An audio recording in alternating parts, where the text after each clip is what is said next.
कभी सोचा है कि हर वक्त एक अच्छा इंसान बने रहना कितना थका देता है? शायद आप इस एहसास को जानते होंगे। आप वो हैं जो हमेशा सबकी सुनते हैं, मदद करते हैं और हर बात पर हाँ कह देते हैं, भले ही अंदर से पूरी तरह खाली महसूस कर रहे हों।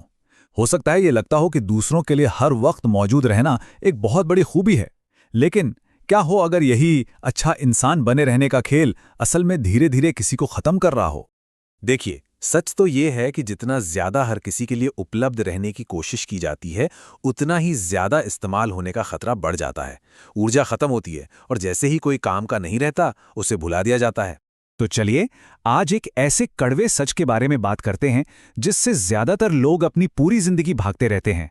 महान मनोवैज्ञानिक कार्ल युंग ने इस चीज को एक बिल्कुल अलग नजरिए से देखा था। उन्होंने महसूस किया कि सिर्फ दूसरों को खुश करने के लिए जीना कोई खूबी नहीं है, ये तो एक मनोवैज्ञानिक जेल की तरह है। ठीक है, तो चलिए इसमें थोड़ा और गहराई से उतरते हैं। ये समझने के लिए कि अच्छा इंसान बनना एक जाल क्यों है, हमें कार्ल युंग के एक कॉन्सेप्ट को समझना होगा जिसे वो पर्सोना कहते थे। पर्सोना, ये वो मुखौटा है जिसे हम सब हर रोज पहनते हैं ताकि लोग हमें पसंद करें, ताकि समाज हमें स्वीकार करे। जरा सोचिए, जब कोई पार्टी में जाता है तो क्या वो वैसा ही होता है जैसा वो अकेले में होता है? नहीं, है ना? बस यही पर्सोना है। लेकिन मुश्किल तब होती है जब हर समय एक अच्छे दोस्त या एक परफेक्ट पार्टनर का मुखौटा पहने पहने हम उस मुखौटे को ही अपनी असली पहचान मान बैठते हैं। क्या कभी ऐसा हुआ है कि किसी की मदद के लिए हाँ कह दिया जबकि अंदर से सांस घुट रही थी? या शायद जब कोई भावनात्मक रूप से एकदम थक चुका हो, तब भी मैसेज का तुरंत जवाब दे दे, सिर्फ इस डर से कि अगर ऐसा नहीं किया तो सामने वाला क्या सोचेगा। बस यही पर्सोना का काम है। लेकिन इसका एक स्याह पहलू भी है। जितना ज्यादा कोई खुद को दूसरों के लिए पेश करता है, उतना ही वो अपनी जिंदगी से गायब होता चला जाता है। मतलब हर समय उपलब्ध रहना असल में धीरे धीरे खुद को ही छोड़ देने जैसा है। और अब आता है इस कहानी का सबसे, कह सकते हैं, क्रूर हिस्सा।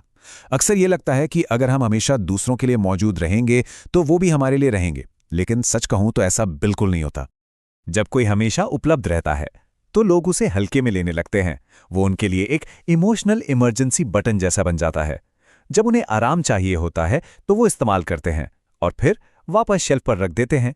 उनके साथ एक भावनात्मक पोछे जैसा बर्ताव होने लगता है। सच तो ये है कि उन्हें उस इंसान से मतलब नहीं होता, उन्हें तो बस वो मान्यता चाहिए होती है जो उनसे मिलती है। ये जो बात यहां लिखी है ना, ये बहुत गहरी है।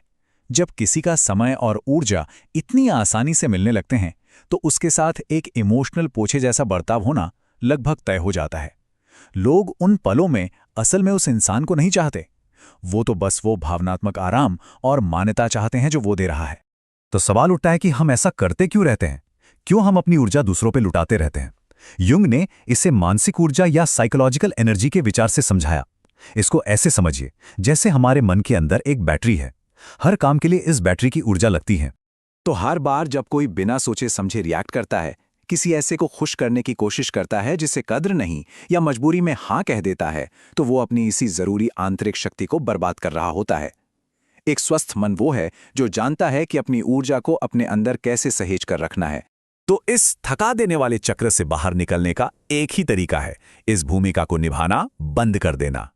चलिए अगले हिस्से पर चलते हैं और देखते हैं कि ये कैसे किया जा सकता है। यूंग का मानना था कि जीवन का लक्ष्य एक बेहतर या ज्यादा परफेक्ट इंसान बनना नहीं है, बल्कि संपूर्ण बनना है। और इस प्रक्रिया को उन्होंने इंडिविजुएशन या व्यक्तिकरण का नाम दिया। तो ये व्यक्तिकरण है क्या? इसका मतलब है अपनी परछाइयों को स्वीकार करना, मतलब अपनी निराशा, अपनी सीमाएं तय करने का अधिकार और सिर्फ ना कह पाने का अधिकार। असल जिंदगी में इसका मतलब है, जिसे हम सचेत अनुपलब्धता कह सकते हैं, उसे अपनाना। देखिए, इसका मतलब लोगों से रूखा होना या घमंड करना नहीं है। इसका मतलब है अपनी शांति पर नियंत्रण रखना। ये समझना कि किसी भी समय, किसी भी कारण से किसी के लिए भी सुलभ न होना ठीक है। इसका मतलब है बिना किसी अपराध बोध के अपना फोन बंद करना सीखना, जवाब देने से पहले एक गहरी सांस लेना और ये महसूस करना कि किसी को अपनी अनुपस्थिति का कारण बताने की कोई जरूरत नहीं है। अच्छा, अब एक बात के लिए तैयार रहिएगा, क्योंकि जब कोई ऐसा करना शुरू करता है ना, तो लोग परेशान होते हैं। जब कोई एक सीमा तय करता है या जवाब देने से मना कर देता है, तो जो लोग उसकी ऊर्जा पर निर्भर थे, वो यकीनन चिढ़ जाएंगे।